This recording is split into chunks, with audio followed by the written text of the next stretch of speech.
Hi, welcome back to Kirk's Bees, home of Jack's Honey. I'm Kirk, and we got our usual weekly inspections going on today.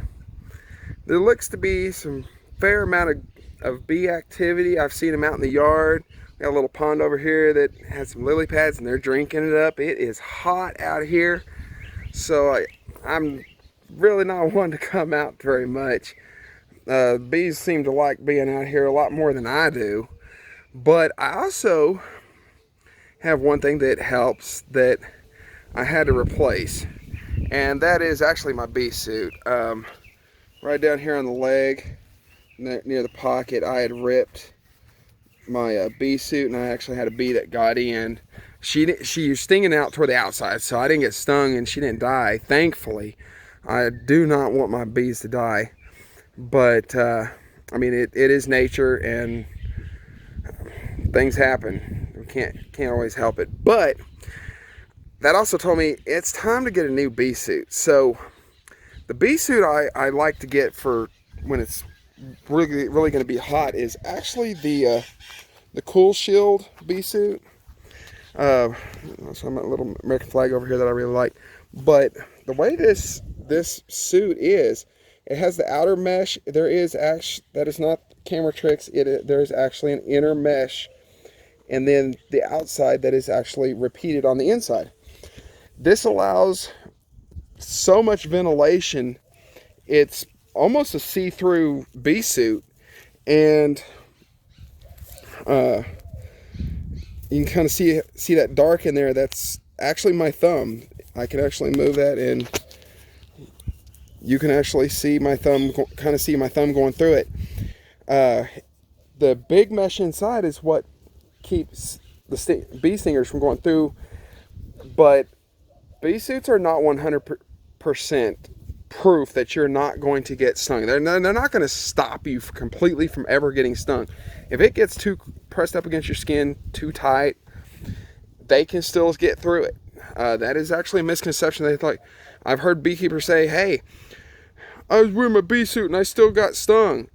It's not 100%. You can still get stung through a bee suit. So don't think that it's just because you have a suit on, you're never going to get stung. I put a suit on hoping to not get stung, trying to prevent stings, or as many stings. I have not been stung by a bee yet. I've been stung by hornets. But also remember, now I wasn't wearing and I was not wearing a suit at the time either. I was not expecting it, which is probably the time you're going to get stung. But it does happen, and you should be expecting it. Don't ever put a suit on expecting not to get stung. I put a suit on and come out with bees expecting to get stung. I know it's going to happen someday. There's no reason to get naive about it, because it will happen. Sooner or later it will happen. I'm actually sorry. I know I'm supposed to watch the camera, but I'm actually watching the bees. I love just sitting out here watching the bees. I'm looking at their temperament, which is actually part of the inspection. I know Hive 1 has the most bees in it.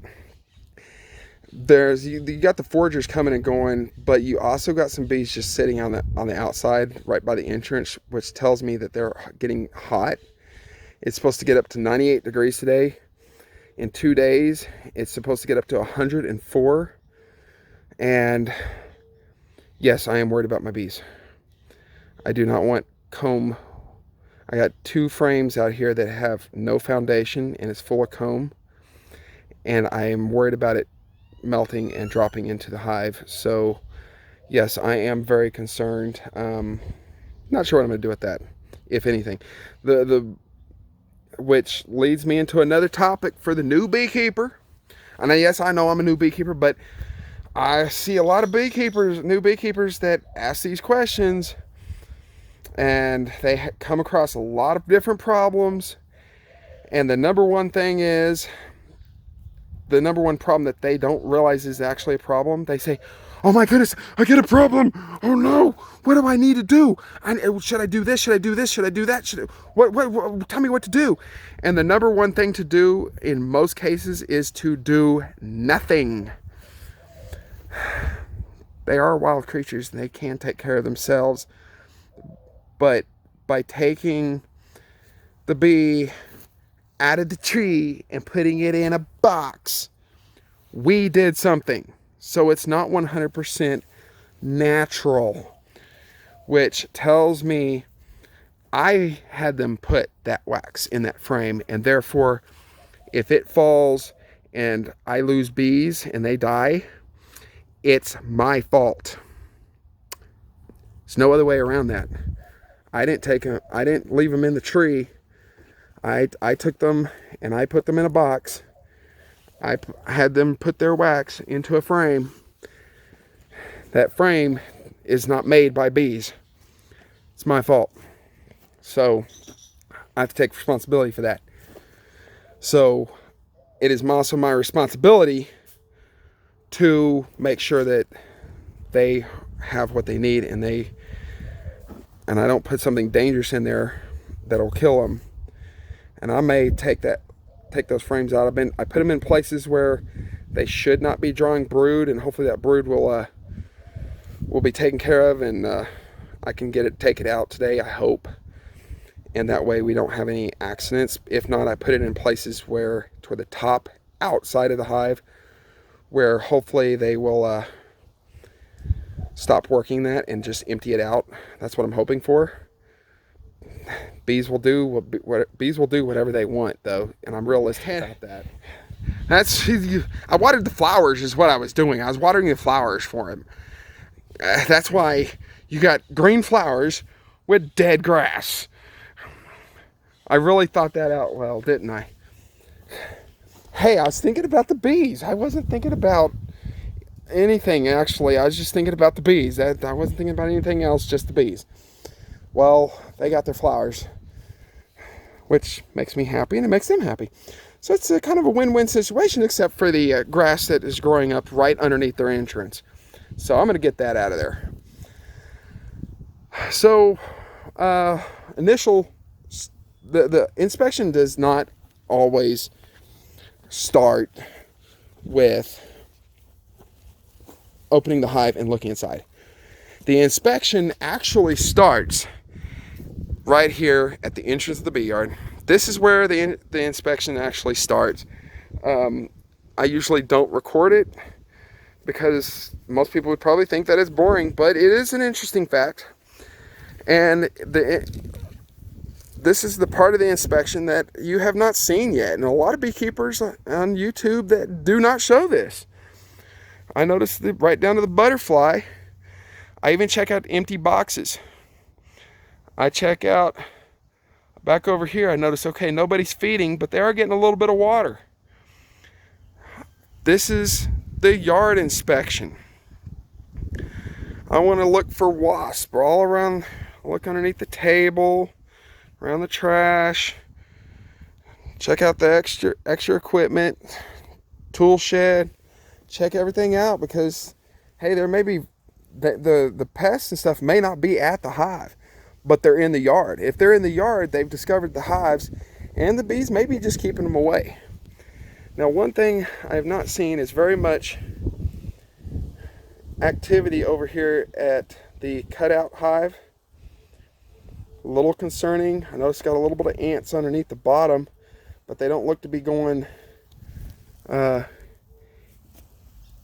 where are they going? They're going under the hive, but they're not going, I don't see them going into the hive. And I have not seen activity out of this hive today. Hopefully we did not lose a hive. I hope we don't have a dead out. So that is something I am concerned with and I am looking at. But that's just looking at the entrance. I'd like to know what their temperament is before I go in. But I'm not seeing any. I'm just not seeing them, period. So I don't know. All their foragers may be out, and they may be doing just fine, just working brood inside. But we'll see. This hive, you see one or two, because they keep coming and going. So I know they're working it. That's good. This hive is our biggest highly populated hive, Hive 1. They're hanging out outside. They're coming and going. They're fanning. They're probably going to start getting too hot later today. Hive 2 is not much further behind. They're a little bit weaker, but they're not doing too bad. But they are coming and going. They're working it. They're starting to hang out outside now, so they're starting to get a little warm. But I'm going to work this today. I think the best way to do, because those two hives look the best right now. These two look the least. We're going to start with right here. I need to get this hive numbered too. This will be a hive 6. You'll see right here. This is hive number 5. These 3 is the month and year that this was established, but need to get hive 5 going. And no, I normally don't. I can come around the hives and not wear a bee suit, but I do wear my bee suit when I go inside the hive. One thing I want to do, check on these girls. Maybe I can kind of coax them to come out. And yes, I am beating hard on this, and I'm still not, they're not even coming out to check it out. Okay, that's a little bit of a problem there. Now they do have droppings and stuff when they cut their from the inside the hive. They don't do their business. They don't use the bathroom inside, but little pieces of wax and stuff that they cut off, and they like to push it out. That's what's coming out. So they're just cleaning the inside of their hive. The two big hives over here, they don't can see that because they have screen boards. It just falls through, and they don't have to clean it out.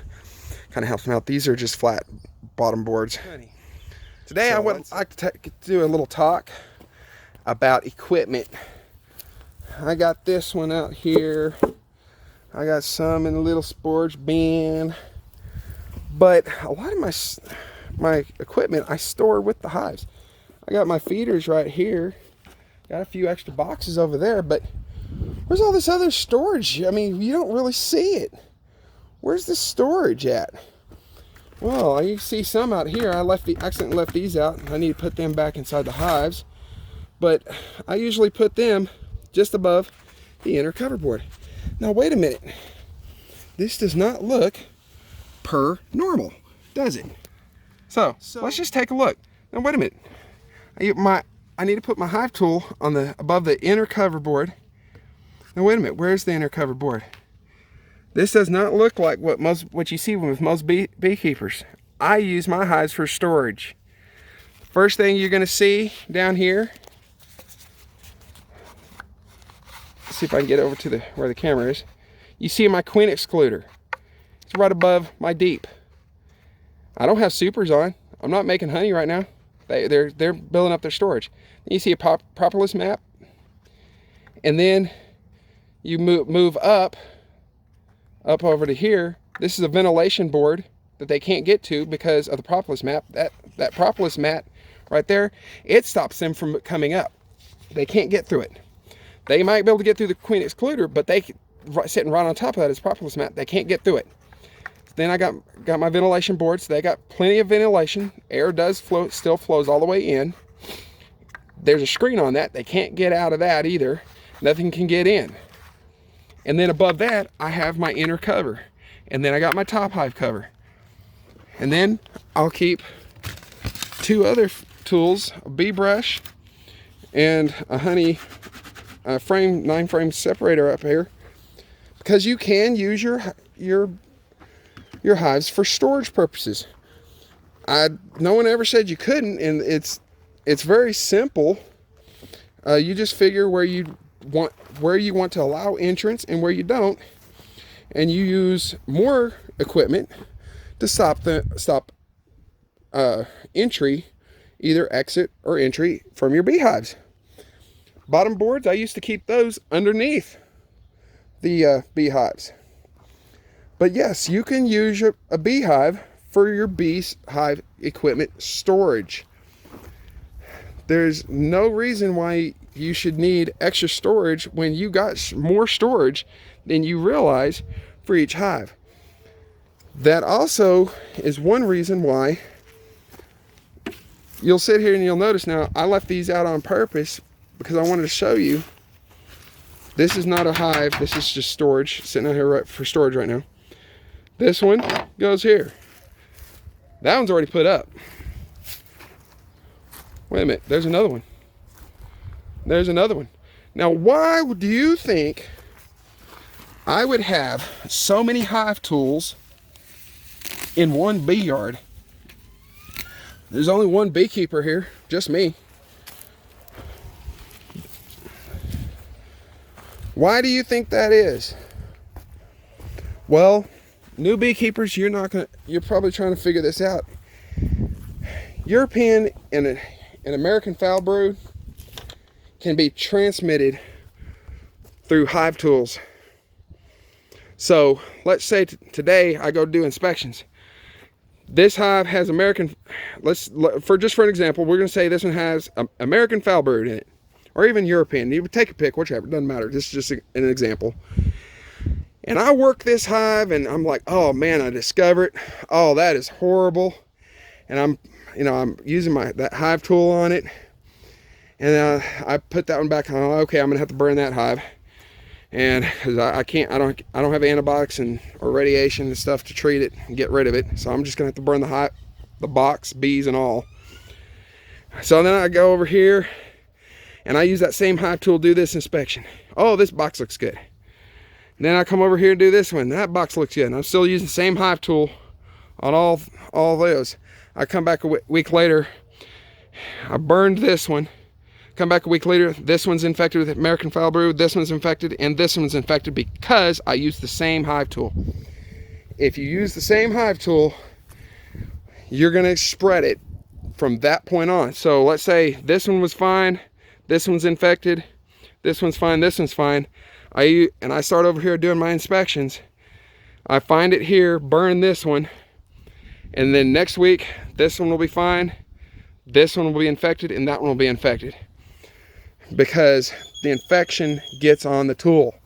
Do not use the same tools for all of your hives. That's why I got 2 bee brushes over there. I'm going to get some more bee brushes for these 2 hives over here. We're keeping them all separated for a reason. I'm not just buying extra equipment that you quote unquote don't need. I only need 2 of these hang framers that you said sit inside the wagons. But I found I really don't need them with this new frame, with the new rails, hive stands I put in. So which I'll just touch on a note. You'll notice these hives are some of the first videos I put out. These hives are a lot closer together. I've been able to move them thanks to these rails. I'm going to take this right here. I'm going to move it down because I'm going to move this hive from right here to right here today. I'm going to move this hive from right here to right here today. About 1 foot distance. They say you can move it up to 3, but I'm not gonna take that chance.